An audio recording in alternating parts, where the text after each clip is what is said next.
Welcome to Attitude of Altitude podcast presented by Planet of One. This podcast is designed to inspire change in people to become the best versions of themselves and live their best lives. We share stories of struggle and success to encourage and empower listeners to be bold, take action, and be the change we desire to see in this world. We are all part of this planet. We are all a planet of one. Know that your attitude determines your altitude in life. Welcome to the podcast. Heather, we finally connect. I'm so glad to have you with me today. Welcome to Attitude of Altitude. I know we've been attempting to connect for a few days now, actually a couple of weeks. So welcome, my dear.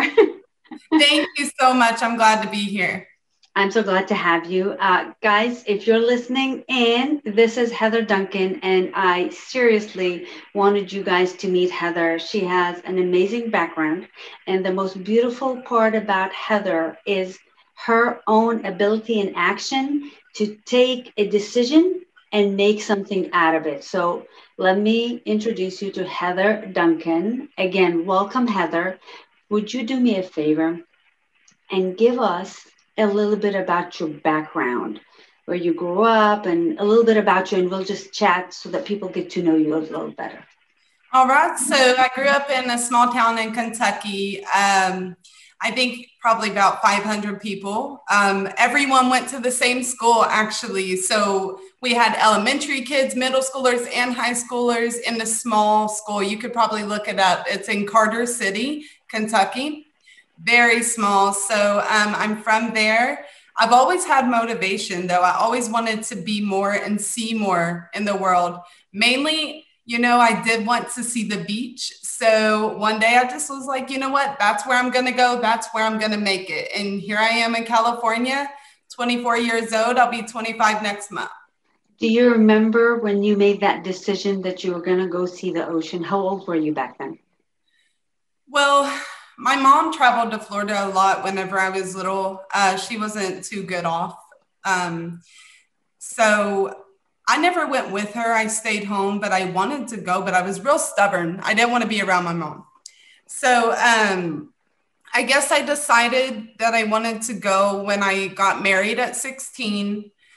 I wanted to go and see the ocean. I just wanted to. And it didn't matter where at the time. I was just like, I don't care, anywhere. But then I did more research. Where did I want my kids to grow up? Where is the opportunity in the United States? Anywhere, where can I go? Happened to be all the way across the world. So I'd say I was probably 16, but when I made the actual decision to go, I think I just turned 20. So nice.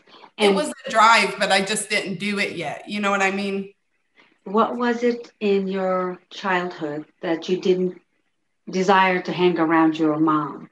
What was going on? And for you to get married at 16, because normally a lot of people get married in their 20s, but what occurred for you to live the life that you lived?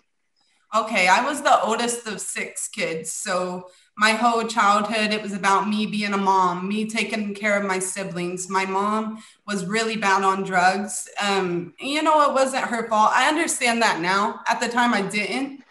Every year since I was 5 years old, and I can swear on that, I've lost someone in my family to death. Every year since I was 5, it's been a domino effect. When I was 5 years old, my sister and my grandma burnt in a house fire on July 4th. I was supposed to be there.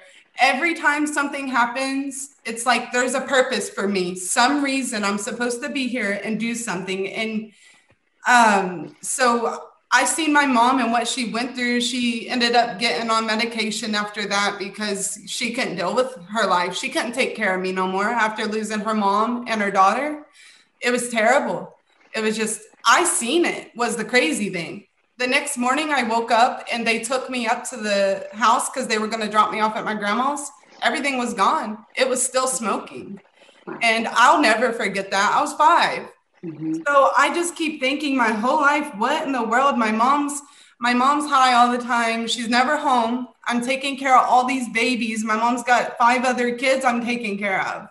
And I never wanted to be a mom. Hear that out. I took care of enough, right? But whenever I was 16, it just kept getting worse. She just kept getting angry all the time, and I didn't want to be there. I would do anything to get out of my mom's house because I was just freaking out and falling apart. But I've always had a connection with God. I'll tell you that right now. The only thing that's ever pulled me through it has been Him. The only reason why I'm here today is because of Him.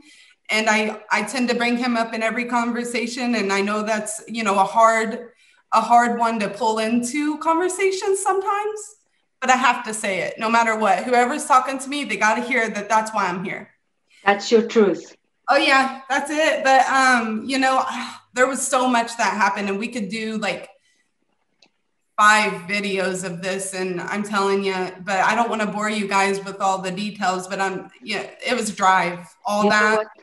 It's not a bore, honestly, Heather, because there are a lot of people going through a lot of things. And Yes, when we share what's occurred to us and we share how we were able to go past it and grow past it and begin to create a life for ourselves, that really is great incentive for someone that's listening to go, yes, I can. yes, So I would love to actually learn more about, I know you talked about in private conversation that you went to juvie hall, the yes. people that helped you. I would love to learn more about that so people understand that you don't do life alone, No, yeah. so tell us a little about that, please. Okay, yeah. So, my whole middle school, I guess when I was in middle school, probably 5th grade, 6th grade, I started getting into a lot of trouble because I just wanted to be gone. I wanted to disappear. More than anything, I had gone through so much pain. I've lost my sister, my uncle, my grandma, and I've seen it all happen is the crazy part. Mm. Like, I just went through so much pain. I would sit in my bedroom for hours and cry and beg my mom to come home. She would leave me in that trailer all by myself until dark. And then she'd finally come home, and she hated me. It felt like I was all alone. So I would go to school, and there's where I could get attention. People would talk to me. People would listen to me. And even if it took me getting upset and mad for someone to hear me out, I would do it. So, my teachers, I was a good kid in school. I always studied. I always did my work, but I was more grown than most of the kids in my class. So they would irritate me. They would be childish. And I'm like, I don't have time for this. You guys don't understand. Like, I'm here for a reason. So I would just get so angry that they would just bug me. And so finally, I let all my anger out in school. In 6th grade, I started getting in a bunch of fights. I didn't care anymore. I was like, do whatever it takes. Take me out of here. I don't care. I kept pushing and pushing to get in trouble just so I can get out of my mom's house. I was tired of being hurt and tired of being alone. So one day before my uncle died, he died on my 9th birthday. I came home from school and my mom's like, oh, he's gone. And I'm like, well, this just keeps happening. So, but right before my uncle died, I remember I came home. The day before, I had a big welt on my leg because my mom's boyfriend hit me. I don't remember with what, but I went to school and I didn't tell nobody about it. But this little girl, she was my friend, and she seen it because I was wearing capris. We were sitting in the breakfast room, and she told on me, and I didn't know. I get home and CPS comes, and they're like all over the case for a little bit, but they wouldn't listen to me. Mm. Like my mom and them, every time something happened, every time CPS come, they wouldn't listen. Nobody listened to me. I would tell them what I'm going through. I would tell them I need help. I need out of here because it's just getting bad. And they'd leave me there. So one day the CPS came and they were like, so what do you want to do? Do you want to clean your room or do you want to go to the Walker house, which is like for little kids that aren't old enough to go to group homes and stuff yet? So they send you to the Walker house or the Ramey home. I don't know if you've ever heard of it. So they sent me there because I was like, I'd rather be there any day of my life than be here. And so I went there, and then I just kept getting in trouble. Every time I get out, every time I'd get off of suspension from school or expelled, I'd get right back and get in trouble because I just want someone to listen. Please listen to me because I'm not okay, Can you not see that when a child is acting out that they're not okay? That's what you need. A lot of people need to realize if a kid's acting that way, it's not because of them. They are taught the way they react. They're taught these things. But then also, if they're acting out like that, there's something wrong. You need to hear them out and listen. But I went to juvie when I was 14. Finally, this was the breaking point. I was on probation for about a year or so before I went to juvie because I just kept getting in trouble. My probation officer, she's a wonderful woman, and she still checks in on me today. She's so proud of me because if you know my background and you see me today, it's amazing. And this is why I say it's all God, because there's just no way, it's magic. But when I did go to juvie that time, I begged them to let me stay. Don't let me go back home. I want to be here, because they listened. So I acted out when I first got there. I'm like, I'm stubborn. I'm not going to listen to you guys. I don't care about anything or anyone. But then this one guy stepped in and he was like, listen, this can be a learning experience for you, or you can get in more trouble and just end up in jail after this for the rest of your life. You got an option. You got a choice. And no matter what's going on in your life, you'll always have a choice. I was like, okay, I might listen to that. Let me see. So I was in there about 3 days. And then you know what? It was just, like I said, I've always been older than what the people in my class or generation have been. So I was just all like adult-like and be like, okay, I'm going to get through this. So I was in there for about 40 days. And it was the most, for me, I took the experience as, here I am. Let me learn all that I need to learn while I'm here. And then when I get out, I'm going to better myself. I'm going to be something that nobody believes I can be, because these people in here believed in me. They showed me they cared.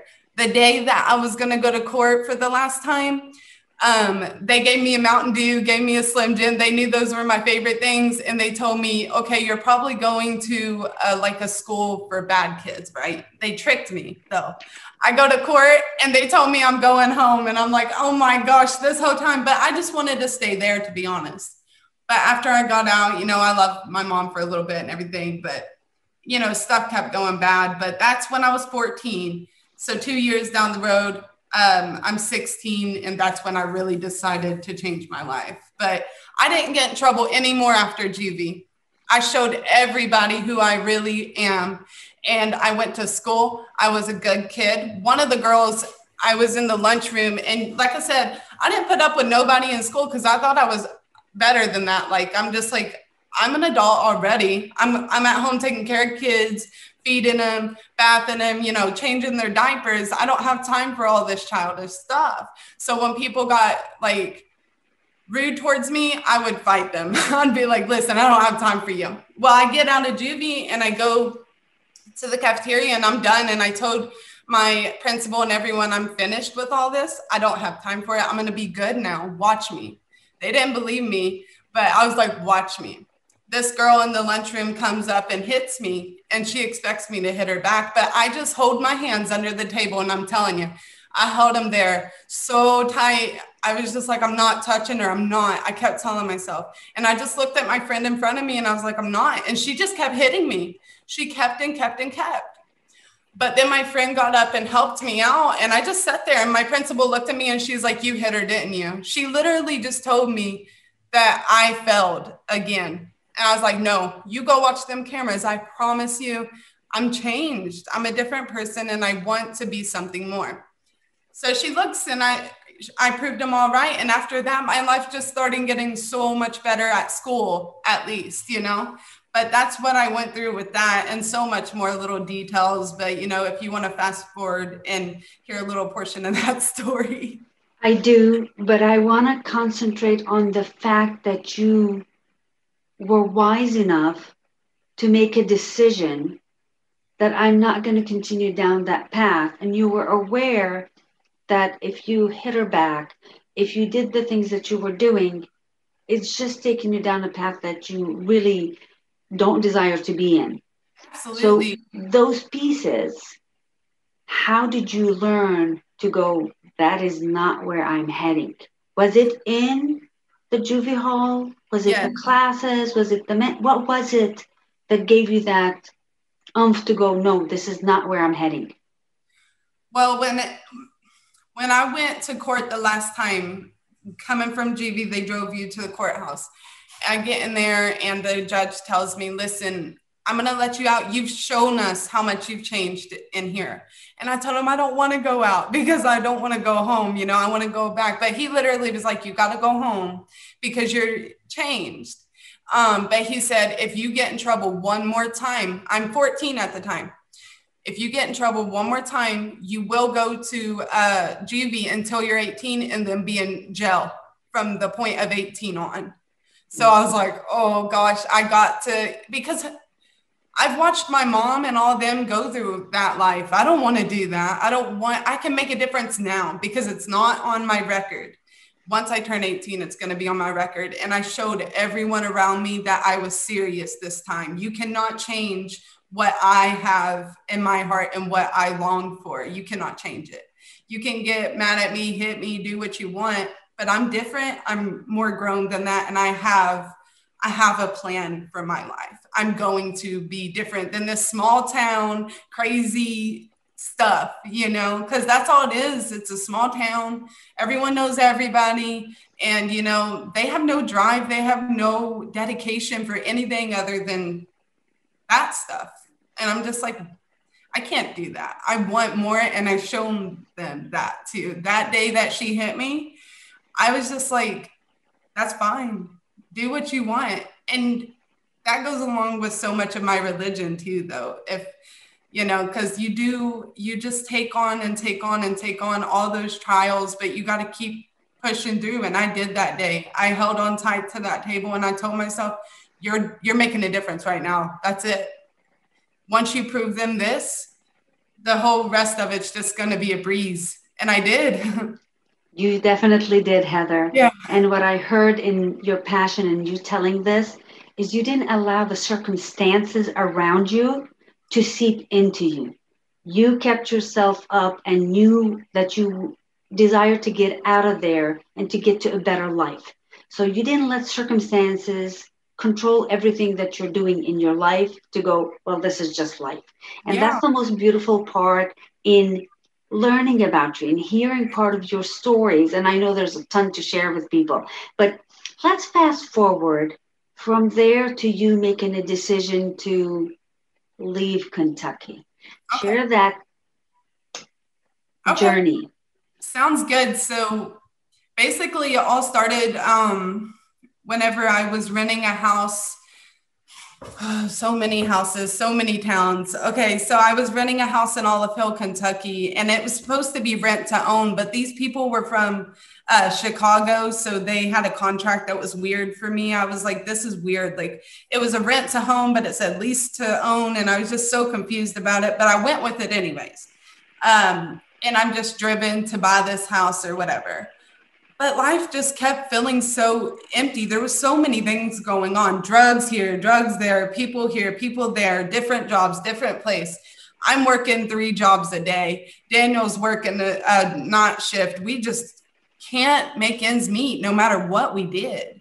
And I'm like, what the heck kind of cycle is this that I want to live like this? And I'm feeding my mom money all the time. And Daniel's feeding his mom money all the time. And it's just a cycle that I was stuck in. I couldn't get out of it. And if I stayed, it was going to be this way for the rest of my life. I'm always taking care of people. That's what I do. And I love it. Don't get me wrong. This is my life. This is what I'm here for, is to help other people. And I know that. But you can only do so much for people. And then it's like they're fiending off of you all the time. And you're like, it's a leech. You can't make ends meet with that. So one day I literally got mad and just fell apart. I had a nervous breakdown. I was like, I'm leaving. And if nobody's coming with me, I'm going by myself. I'm tired of this. So I packed some things, not really much, and I had no money. And I left my kids and my husband in Kentucky. I drove all the way to California. I had a nervous breakdown. Hear me out. Drove all the way to California, to Long Beach, California, where the dogs get walked on Long Beach. And then I just turned around and went right back home. It was like there and back real quick. And I don't have any money, granted. So how this happened was a wild story. But I get there and I come back and I'm like, Daniel, I miss my kids. I love my kids. They're my everything. And I miss you. But if you don't come with me this second time, I'm taking my kids and I'm gone. I don't want to live like this no more. I can't live like this no more. My whole life has been like this. So it was, let's see, June 6th is when we left. So it was like, or July 6th, sorry. So July 4th, we threw a little party and I told everyone we're leaving in 2 days, we're gone. And that's the end of the story. And everyone's like, you're crazy. What are you going to do? You're not going to make it. You're going to fail. I didn't care. There was nothing in me that told me I would fail. I literally did not care. I was gone and done. I had a nervous breakdown, but I had so much faith and so much from the drive to California by myself and back. Well, I had 2 friends, but they're lingerers, don't, but in my head, the whole time to California and back, all I can think about is my religion, my life, what I need to do. And so when I got back, I had a plan and I had a mission. No matter how much money I had, no matter what it did to make it here, I was going to do it. So July 4th, I tell everyone and we have a little get together, and my brothers and my sister are my everything. They're my babies. I've always taken care of them. I have such a connection with them. This hurt. Hear me out. This hurt so bad to leave. And it still hurts me today. But I left on July 6th and we just literally could not get a U-Haul because the U-Haul wouldn't fit on the car. So all the plans were shutting down. Everything was not working out, but I didn't care. It wasn't stopping me. So I got everything I could fit in my car. It was a Chevy Cruze. So this thing isn't too big. I put 2 car seats in the back. So I got my daughter here, my son here, a TV in the middle, and we got all kinds of clothes. We didn't bring anything else but clothes. And my daughter had little, tiny little Shopkin toys. And my son had some tiny little dinosaurs, but that was it. We literally just left everything. The house I was renting to own, my other car we sold it for $400 and it was a good car.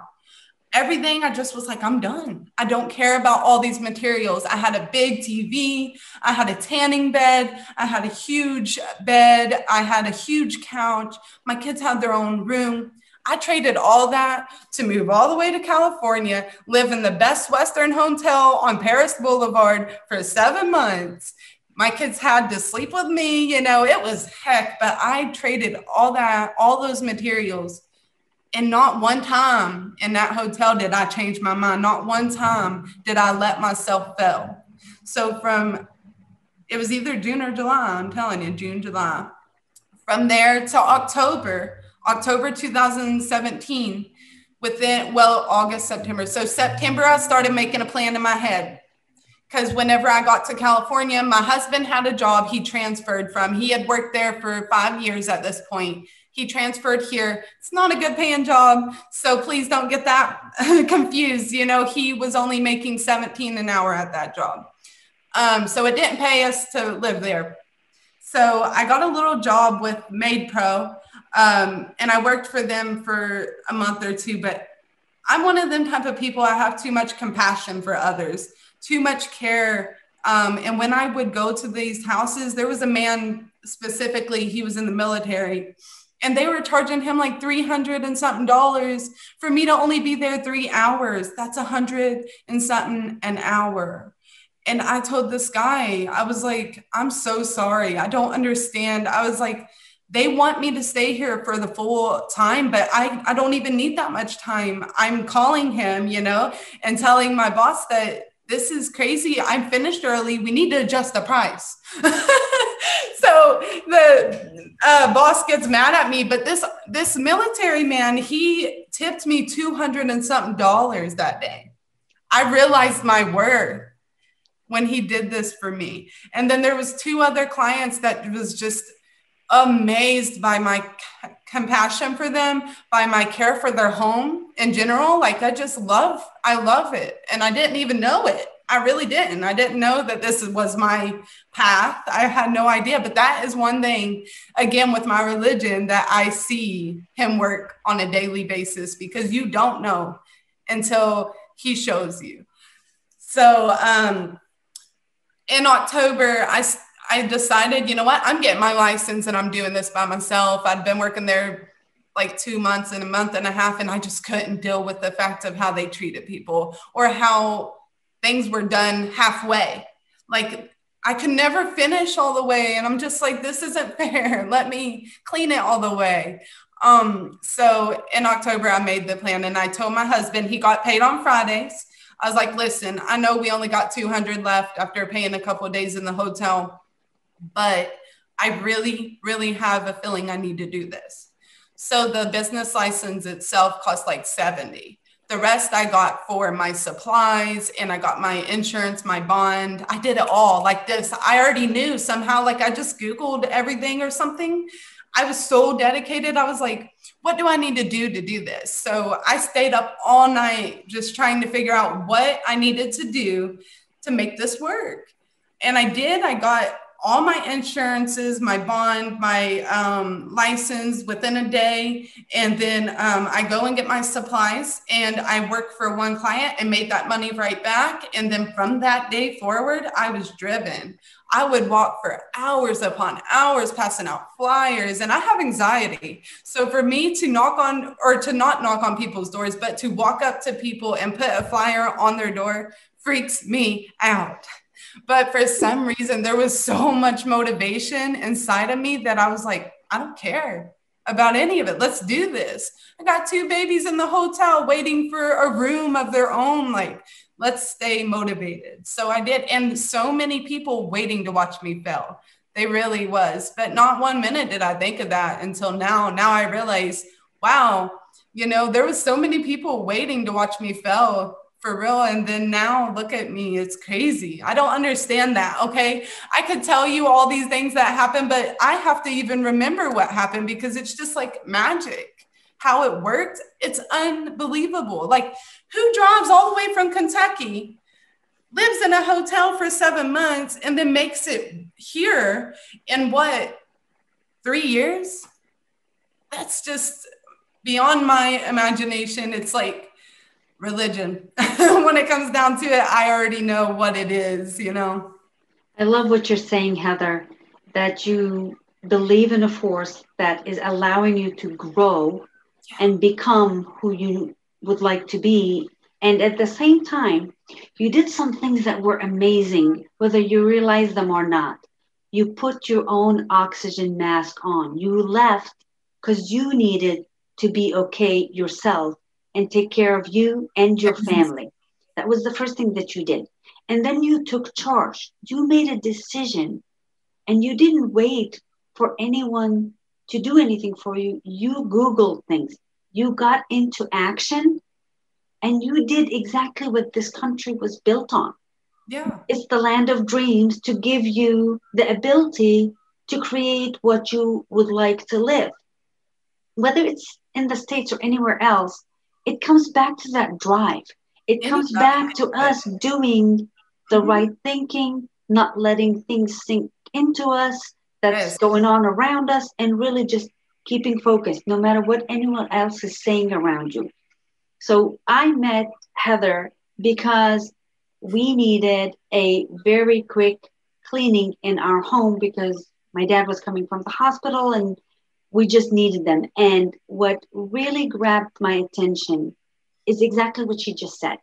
She cared. She showed up, and they weren't just doing a cleaning. She was really taking care of me and my family. And that's what stood out. And then we started talking. So where did that come from in you to know that a client isn't a dollar amount?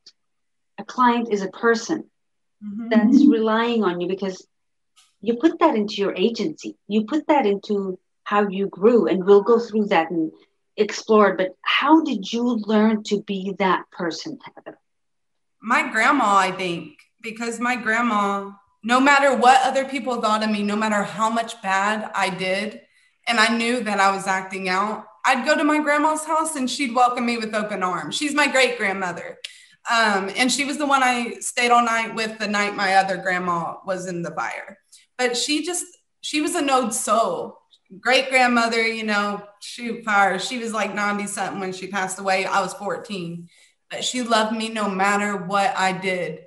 And she was godly. She always believed. Even on her deathbed, she told us, I'm ready to see his face. And I always remember that. Like, I guess my religion, my faith has came from her. Whenever it comes down to it, when I think about it, it all comes back to my grandma. She just said so many things, but not much. She didn't talk much. But when she talked, it stayed with me forever.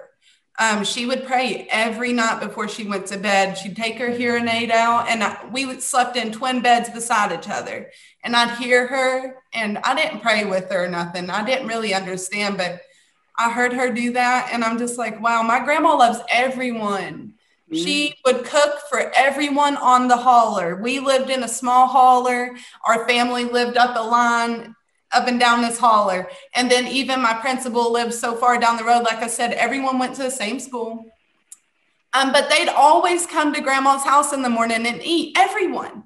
They'd just stop by, tell grandma hi, and get food. And half these people ain't family. But it was just something I seen in her. And my heart has always been like that, caring. But I've also come to a realization the past few years that I'm not here for me specifically. I'm not here for just me. I'm here for other things. I've done so much to help people, but I like it. I love the feeling I get whenever I go to a client's house unknowingly because someone calls off or something. I go to a client's house, I work my magic for them, and at the end of the clean, they confide in me and cry about how wonderful this experience was for them because they're going through something in their life. There's been clients that I've went to, they're going through divorce, they're going through this, they're going through that, but I'm there to help and confide in. They come to me and talk to me about that because I'm opening, just like my grandma, with open arms. I'm here, just tell me what's wrong and I'll fix it. I love you. Like, I love everyone. When it comes down to it, I really, really do. I cannot ever say I don't love somebody. That's just who I am. I don't care who you are. Walk up to me on the side of the street. Tell me, that you love me. I'm going to tell you I love you right back. Don't tell me you love me. I still love you. I just get it from my grandma, I think, and my faith. And it'll never go away, no matter what. I've lived poor.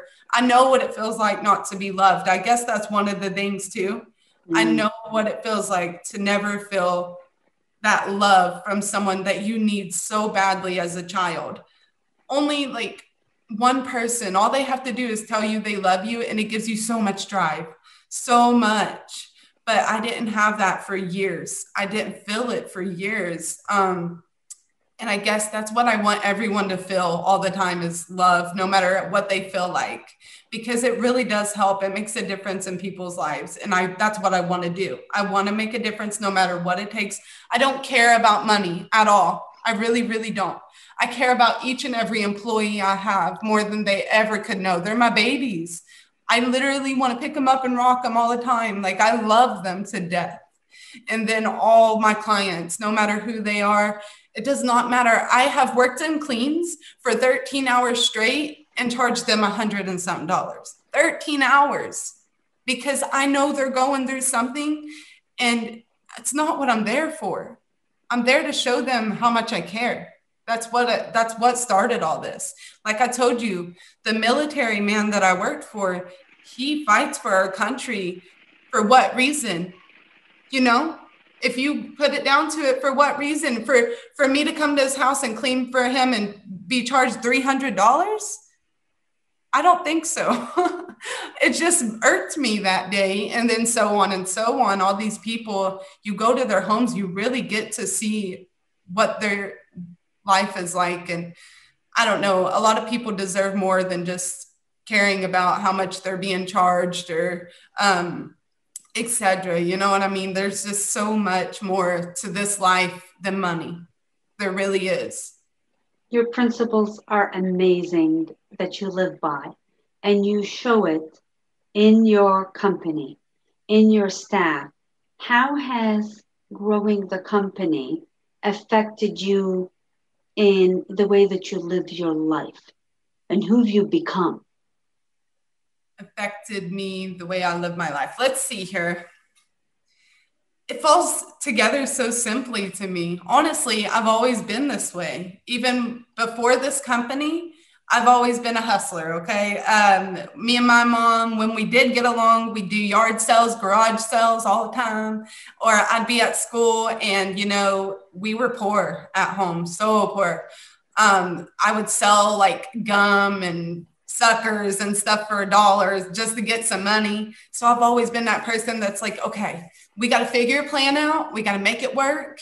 And I did. I always did, no matter how young I was. I'm not kidding. I would walk for hours if I had to. I mean, even as a younger kid, I remember raking people's yards, for $10 or whatever. It was great. I love it.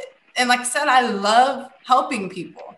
So for this affecting me, I think it's nothing more than a miracle to me. And it's all just, it falls along so perfect because like I said, I've always been that way. This is me. This is everything. Even if it wasn't cleaning, it's just, I get to hire people that have been through a lot of companies, These people have worked for other places that have treated them like nothing. And I've been there before in my life, not only in a job. I felt that. I don't want them to ever feel that way. I want them to feel like if there's something wrong, tell me, because here's the thing. If you don't feel good, I don't feel good. If you're having a bad day, I'm having a bad day because I'm here for you. I'm here for you. And if you don't tell me, I can't help. I want to help. So I'm so thankful that I'm able to provide an environment like this for people that have gone through so much in a job. Even if you have never been through anything in a job, let this job be the first one that you ever have had, but also a good one, because I'm here to care about you. I'm here to take care of you in any way possible. My girls, when they get hired on, they don't get hired on as minimum wage. This is a hard job. They get paid, more than minimum wage. I'm not playing with this, this is definitely for everyone. So affection, I can't really say it's affected it in any other way than it just, like I said, it feels like magic. I can't really explain that to you. It's crazy, but affecting me, I'm no longer in a hotel, I guess. So we can put it that way. My drive, my decisions I've made for this business has brung me out of a hotel I lived in for 7 months. I lived with my 2 babies and my husband in a small bedroom, a random stranger's house that I just found for rent. There's been multiple places I've lived since I've been in California, multiple hotels, multiple people's homes. And then finally, I think in 2019, I finally got an apartment. Hey, nobody tells you when you move to another state, you have to have credit. In Kentucky, you didn't have to have credit. So we literally could rent anywhere with no credit. So I had no idea. I just took a jump and came to California and was like, oh, shoot, I need credit. So it took me some years to, build that up. But with this company and with my drive, I was able to do that. I was able to move my babies out of these hotel rooms and everything I dreamed for when I cleaned the clients' homes. Like I seen their babies, they had bedrooms, they had their own bed set, they had their own bed, they had their own chair. I'm like, wow, my kids need that. So I'm like just pushing and pushing and pushing. And finally, 2019 comes, 2 years. Okay. I finally got an apartment. Oh, but let me tell you, the apartment just was terrible too, because it's small. Oh my gosh, it was small. My kids, they'd run around, hit their heads on stuff and well, whatever. So, and the company, having a company running or a business running in an apartment, it's crazy. Like literally, it was crazy. In order to have a business license in California, Hear me out, guys. To have a business license, you do have to have a place in your name. Like you're renting somewhere that's in your name. If not, then the landlord has to sign that for you. And the apartments wouldn't. So I had to put it in my preacher's name. And my name, but in their address and say I live there. So I'm always stressed, like, oh my gosh, I'm not telling the truth. I'm living in an apartment, but you know, it says I live there. So finally I moved here. And this is, I think in August, I moved in this house. Oh my gosh, it was Congrats. amazing. It was amazing. But yes, that's how it's affected my life. I've been able in 3 years to do all that. I have 2 amazing cars. I've built myself right back up from 3 years ago when I had 2 cars, a big TV, a big house, you know. But look, I started my whole life over. I wiped a clean slate, come to California and rebuild it all just by drive, just by dedication. Do not give up. That's one thing I've had to tell myself this whole time. Never, ever, ever, ever give up. Give yourself 5 minutes to freak out. Freak out in 5 minutes. Let it go after that, because I'm going to tell you, you might feel that way today, but tomorrow you ain't even going to feel that way. So why not just give yourself 5 minutes, breathe, let it go, and keep moving. I used to cry all the time, Rima. All the time I'd cry. And I don't do that no more. When I get frustrated or like overwhelmed, I literally give myself that 5 minutes. Because if you don't, and if you dwell on that for a whole day, that's a whole day you could have been motivated and kicking it. Okay. So I could have probably been where I'm at today a whole lot sooner had I remembered to give myself that 5 minutes. But back to your question. Yes, it's affected my life in so many ways, good ways. But really, it hasn't changed me as a person, because I'm always going to be the same no matter what happens. I'm always going to have faith in my religion. I'm always going to be someone that has open arms for everyone. I'm always going to care, but your dedication will change your life in so many good ways. You're saying so many gems that I hope people are grabbing from everything you're saying, your dedication, you're not giving up, you're taking a breather when things aren't going exactly the right way, but allowing yourself the opportunity to calm down, think, and move forward and not continue dwelling on things. So many beautiful things that you've said that I hope people grab from this. And also, I'd love to know, as you're hiring people, because you want to give them a better opportunity and you'd like to treat them with better dignity for themselves, how do you train them as they go into clients' homes to transfer your passion and the way that you treat your clients so that you're also staff, because you're growing a lot? How do you transfer that to them? Okay, so I try to do most of the interviews myself right now. I know when I get bigger, it's probably going to be a little difficult to do that, but I try to do the interviews myself. I talk to them through Zoom right now. But when I interview them, I let them know ahead of time, listen, this is not just any job. Yes, you know, there's many, many house cleaning positions out there, but this is different. When you come into this position, you have to have heart. This is more like a caregiving position. Pretend like you're taking care of an elderly person at their home and you're cleaning up after them and you're, you know, bathing them, whatever. You're doing that to my client's home, to your client's home. You need to care about it. As soon as you walk up to that door, anything you feel needs to go away. We're there to provide for them, but also, you know, they may be going through something, and this could be that wonderful thing that just makes their whole life better for a split minute. We have to have care for these clients and our team, our coworkers. You have to care about your coworkers too. I want to see that whenever you walk in and you guys are working together, if one of them breaks their leg, you're not just going to stare at them. You're going to be over there. You're going to stop everything you're doing and take care of your coworker. That's the kind of people I want on my team. And in the interviews, I literally tell them that. I'm like, we're not at a gas station checking people out. We're not flipping burgers. We are here to take care of people. And if you don't have that drive, if you don't have that heart, I can't have you on my team. So I'm straightforward with that, for one. And then, of course, we do our background checks as well. But, you know, even so, even if I do a background check, I don't disregard everyone. The only thing that really matters is, of course, theft. But, you know, I have a past as well. Yes, I got in plenty of fights. Had that been on my record and, you know, someone did a background check on me, they'd be like, this woman's crazy. No, we all have time to change, as you know. And then I have one of my team members, she's been with me about a year or so now, and she was a teacher and she went through a lot, but I welcomed her in with open arms. And here she is. She retired from the teacher's position to grow with me. She's manager now. She sits in the office in Wildemar and takes care of it for us. I don't have to worry about a thing. But that's the kind of people I want to see, someone that has heart.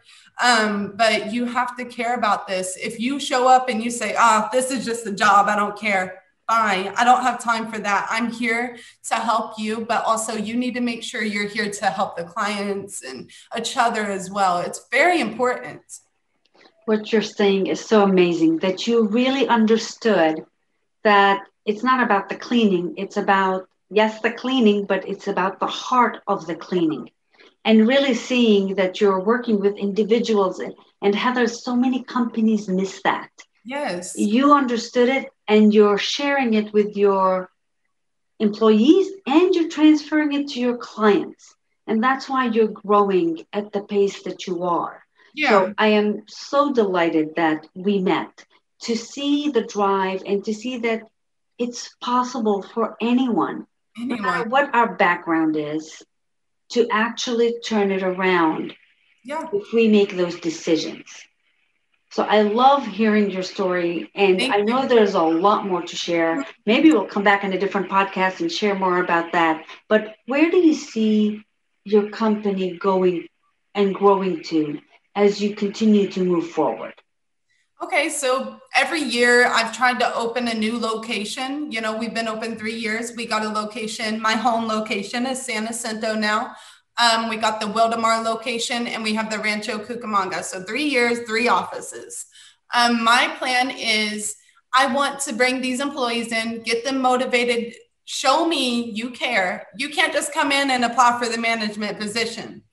I want you to work for that and show me you care about these clients, care about the team, and you can have that position. So Christina, you know, only a year, she's manager for Wildemar office. I got Alejandra, she's been with me for 2 years. She used to work at a warehouse and, you know, she quit that for us as well. She was working both when she started, but realized.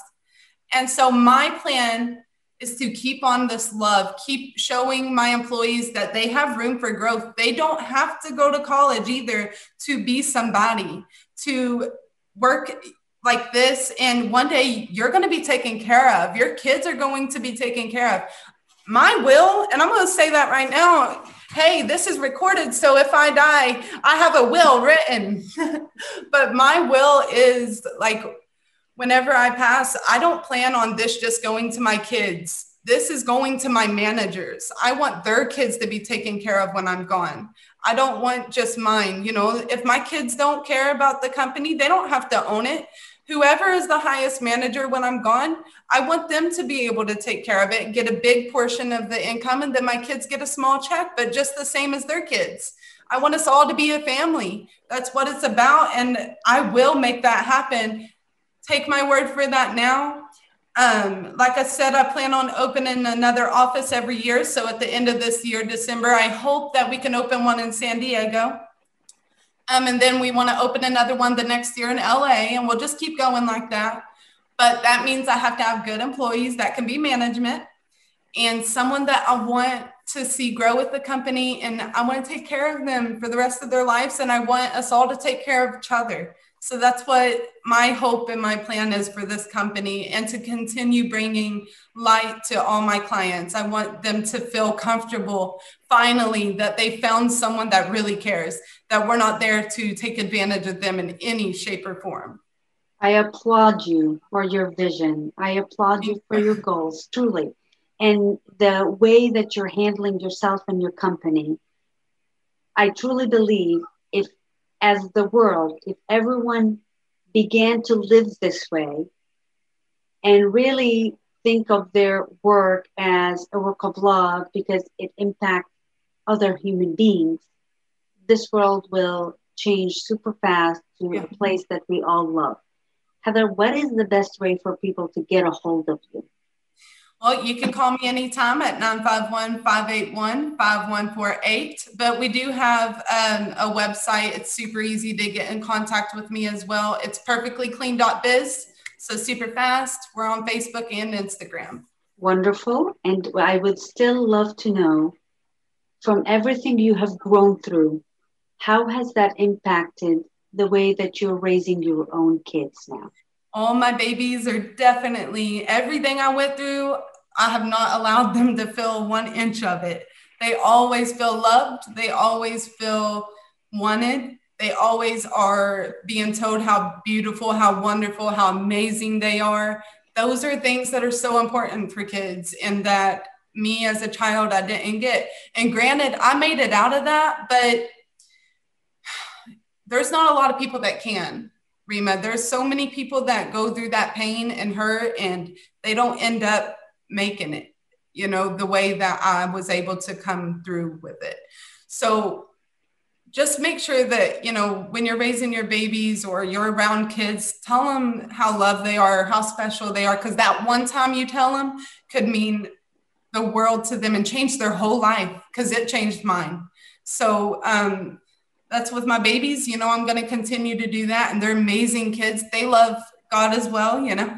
Every minute of every day, they're thanking him for what we get, for how we've made it this far. They never once complained about living in a hotel either, Rima. They're really, really good kids. They know, and they don't take for granted. And I really am thankful I'm able to raise some children in this world that can make a difference one day, because they will. They definitely will. That's what I came here for, as well as the opportunity for my children.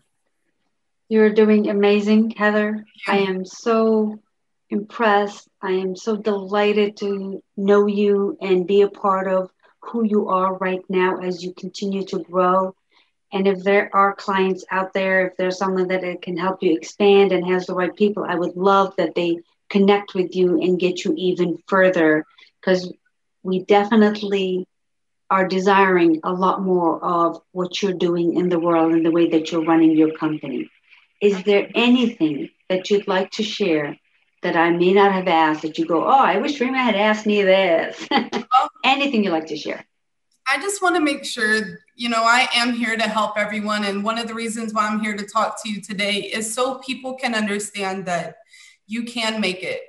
If anyone in Kentucky ever sees this, or a small town, definitely. And a lot of people know me, Rima. They know what I've been through, and they are blown away. So I'm telling you from the bottom of my heart, there's hope. If you make a mission, you stick with that go, and it will come to light. But you have to keep going no matter how bad things get. And I want people to realize that. And also, like I said, with children, please make sure that we show them that we care. I don't care if you see them, at the park, just say, hey, you look wonderful, or hey, I love how you can climb that monkey bar, dude. You're doing good. Either way, all this positive stuff we can bring to this world will make a difference more than anyone could ever understand. Say one good thing to somebody. Make yourself a goal to say one good thing to somebody every day. And I promise you, it will take effect and make a difference in this world. Love it. Love it. Love it. Perfect ending. Thank you so much, Heather. I so appreciate you. And to all our listeners, you guys, remember, our attitude determines our altitude in life. If you want life to grow, to become better, it all comes down to your attitude and how you handle things. So get working on your attitude, and let's get moving, and let's create the planet that we all desire. Thank you, Heather. I so appreciate you. Thank you, Rima. Have a good day. Thank you.